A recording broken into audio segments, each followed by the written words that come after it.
Hey, And why am everybody. I Welcome frozen? back to Behind the Harvest podcast. Chase is fixing the curtains, I was frozen like that for a second. and then he was frozen. It's because the house knows he shouldn't be messing with stuff up in here. I'm kidding. Right. Only Sarah is allowed to do that. Sarah's spirit getting on to me for messing with her curtains. Don't touch my stuff. Literally. I'm actually impressed that we have. If you're watching on video, I'm actually impressed that we have found spaces in the house there where you can see no Christmas decorations. That's actually a feat. It was a mission of mine. Yes, because we It have was Christmas, successful. especially downstairs, everywhere. So, which it's time. I mean, it's time for it. It's officially Christmas. All of my stuff is up, and I will accept no judgment about that from anyone. And I do not care what people say. My trees are up, but they have not been fluffed nor decorated. I've been there. Mm. You know, I think the fluffing of a tree is probably my least favorite thing about decorating. My least favorite part about the whole thing is trying to put that thing back in a box. That's why you should My, get tree bags. Tree bags are better, and Sarah knows where to get them. Actually, our big 12-foot tree. This is how easy it is. Our big 12-foot tree downstairs. I actually got it down from the garage and the upper shelf in the garage by myself because of the tree bag. It's a completely different experience than the box. Easier to move, easier to navigate. You can store things that go in the tree in it. It's epic. Well, my now that we've mom told heard me this the other advertisement for tree bags, day. My mom told me the other day. She's like, I want to watch a video on how they package them at the factory because I can't figure out how to get it back we'll put a link in the description box for your in the show tree notes. bags. Tree Make bags. sure you like and subscribe and use our promo code Hashtag tree bags. hashtag tree bags 2024. What's a really good illustration for our thing that we're going to talk about today? So it's like you don't have to pack your tree in its original box. There Oh, are come other on, somebody. options. In the same way that you don't have to walk around, and when someone asks you, "How are you doing?" you say, "I'm tired." There are other options. I'm just so tired. I'm just so tired all the time. I'm so tired. And I'm like, tired of what? Yeah, I mean, I feel like that's what you get most of the time when you. How are you doing? I'm tired. Truth is, I'm tired. Options are few. Okay. That's a blessing. Oh my gosh. So what do y'all think about that? I think, I don't know, Kayla, do you think you're the professional? I try. Yeah, well, okay. So a lot of times we will look at societal norms from like the 50s, 60s, whatever. And if you fast forward to 2024, our society is very different in the fact that we are always speeding up. Everything is fast. We have phones. If our phone Yes, you doesn't go. have good Wi-Fi, we panic. In cities and stuff, we take the subway or whatever because we're in a hurry. We don't want to walk to work. Um, we have to be on it, on it, on it all the time, and that can really burn us out. And we have a hard time when we have access to so many things. We just don't know how to slow down and stop. Mm, That is true. Because slowing down and stopping is looked at as a negative thing in our society, right? yes. Yes. But I think we've probably heard more in the last 4 or 5 years about rest, mental rest, a mental health day or something. And I don't want to Yeah. sound like super Gen Z about it, but But you are. but I am. It's who I am. Accept me for who I am. I'm a Gen Z, but So I, funny. it's necessary to be able to do the important things in life to take time to rest.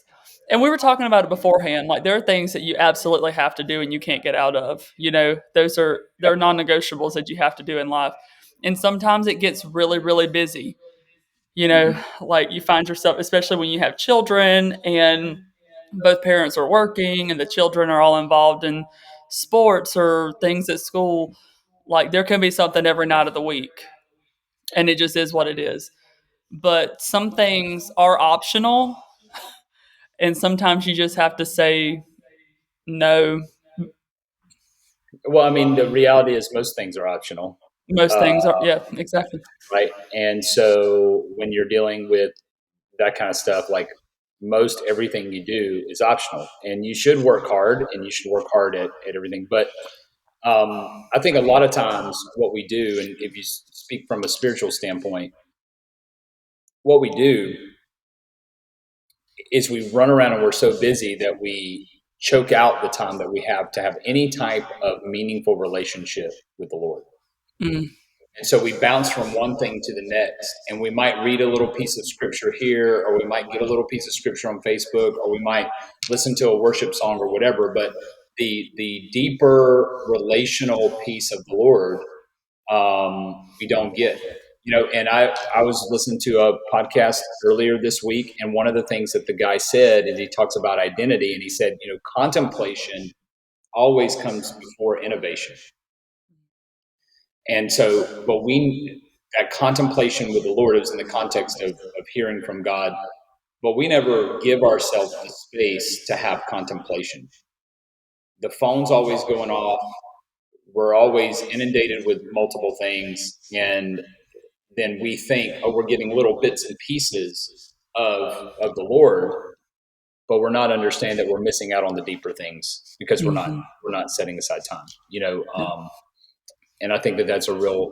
One guy said it in a book. He said we're too busy to be spiritual anymore, mm. and so I think that that's probably true. And we have that like commercialized spirituality, like, oh, how you doing? I'm blessed. Blessed. And highly favored. But I like that we get so busy we miss out on the deeper things. And those are the Well, things that ultimately teach us and transform us and make us more like Christ. well, if you look in scripture, like Jesus prioritized rest and the power of no. Mm-hmm. He would often tell his disciples, "I'm going away for a little bit. Leave me alone." Like, because he knew that rest was important and spending time with the Lord was important. And there are a lot of times his disciples ask questions and he would say, "You're not ready for that conversation yet." So he set boundaries. And then if you look in Genesis, what did God do on the seventh day? He rested. And I was reading actually in Exodus this morning, and it talked about how the nation of Israel kind of flourished in Egypt. And so what a new leader of Egypt did, he did not know Joseph. So he made the people of Egypt taskmasters over the people of Israel, all of the Hebrews. And then what he did is they enslaved them to work. And for most of us, what we miss is that we still operate in that realm of slavery to people's expectations, to having to make more money, to fear of missing out, right?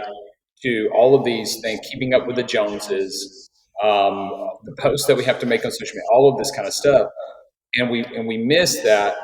Along with God rested when He didn't have to, we also miss that in the Ten Commandments, the fourth commandment, to Sabbath, is the longest of the commandments.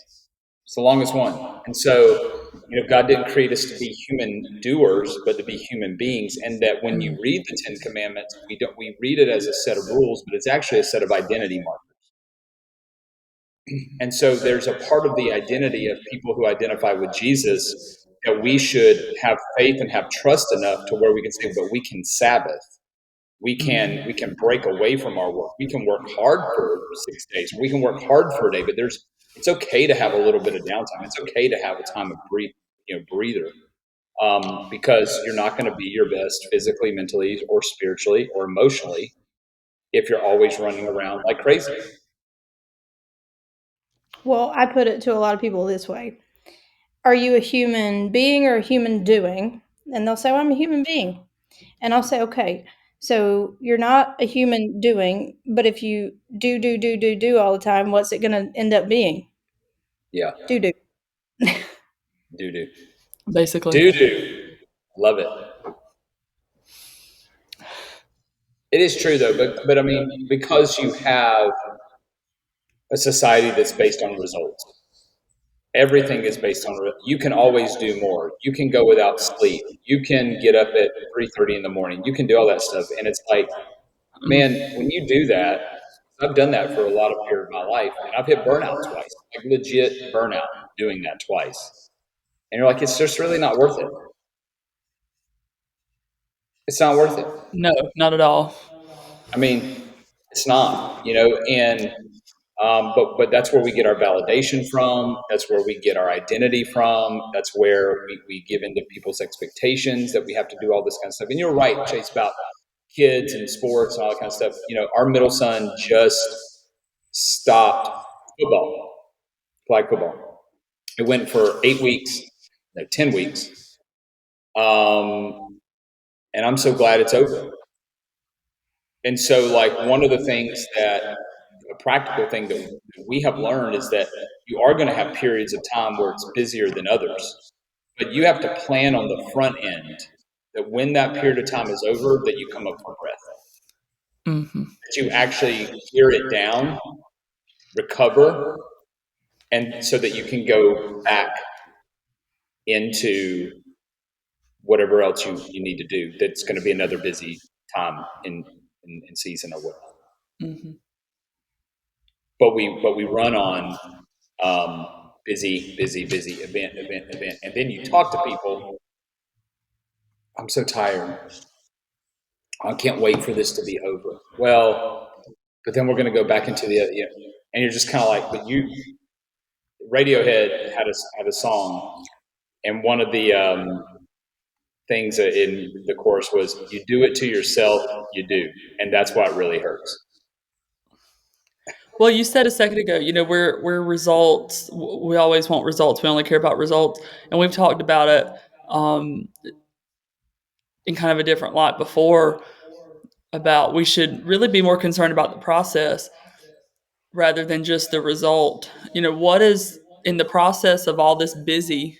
What is happening to us physically, mentally, spiritually?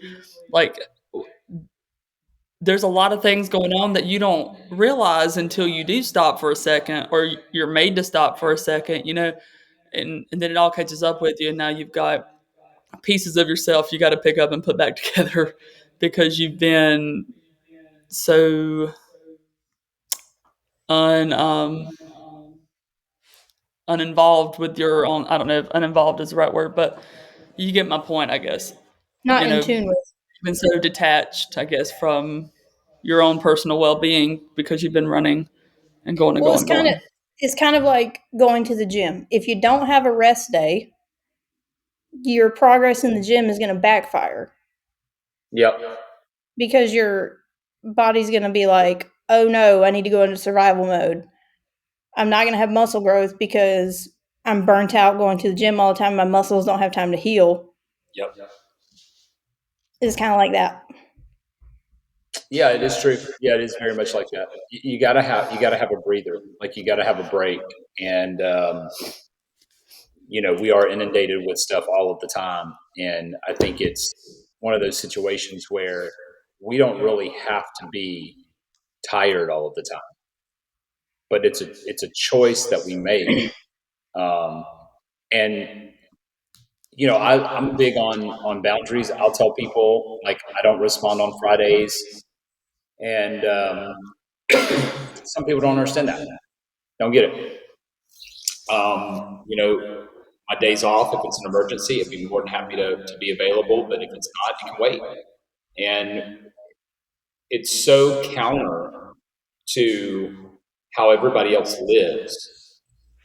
But the point of following Jesus is is that we are to be the counterculture, and we are to show people a better way. But you can't. Oftentimes, though, I think when we're so busy, we mistake being reacting for actually following. But you can't follow something that you never put yourself in a position to be led.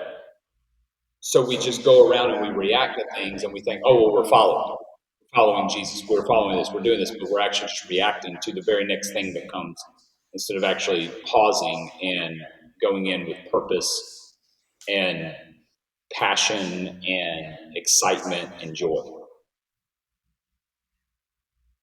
Well, how often are we really in the moment because we're so focused on what's next? I mean, we're very rarely in the moment, fully present.